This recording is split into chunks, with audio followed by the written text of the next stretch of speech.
बदलिब नेहुर बंगलार चित्र पर्यटनर विकास क्षेत्र में जोड़ी हेब आउ गोटे फर्द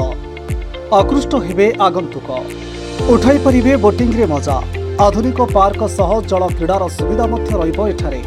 आज एभली सूचना दैछन्ती पारादीप विधायक तथा शिल्प मंत्री संपत चंद्र सोई।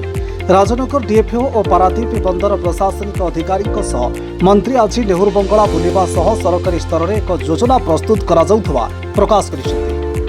परवर्ती पर्याय एठारे एक रिसोर्ट स्थापन करा सह पारादीप समुद्र कूल में वाटर पार्क निर्माण करा प्रस्ताव रही बेले पारादीप समुद्र कूल में ब्लू फ्लैग बीच प्रतिष्ठा निमंते टेंडर प्रक्रिया शेष होइछि। आगको पारादीप केवल शिल्प प्रतिष्ठा क्षेत्र में नुहे पर्यटन विकास क्षेत्र में अग्रगति करुवा मंत्री प्रकाश करिसेंती। डीएफओ एवं पारादीप पोर्टर वरिष्ठ अधिकारी मानक सह जो आमर नेहरू बंगला रे जो प्राकृतिक सौंदर्य अच्छी एवं किभली भाव में आहुरी एटी पर्यटन मानक आकृष्ट करिवो एवं जहाँ जहाँ अपॉर्चुनिटी बा संभावना अच्छी ताकू किभली भाव में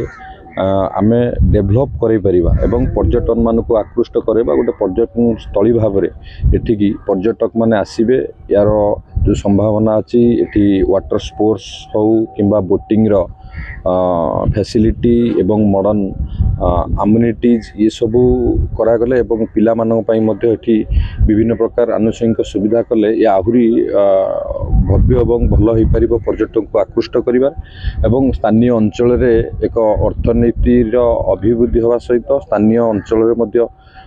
रोजगार सृष्टि करिवारे मध्य ये भी मध्य एक बड़ संभावना हो पार। तो से दृष्टि आज या आम परिदर्शन कलु एवं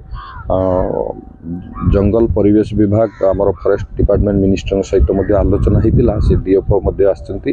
आर गोटे रिपोर्ट प्रस्तुत करा जाय याकू डेभलप करा जिबा पई आर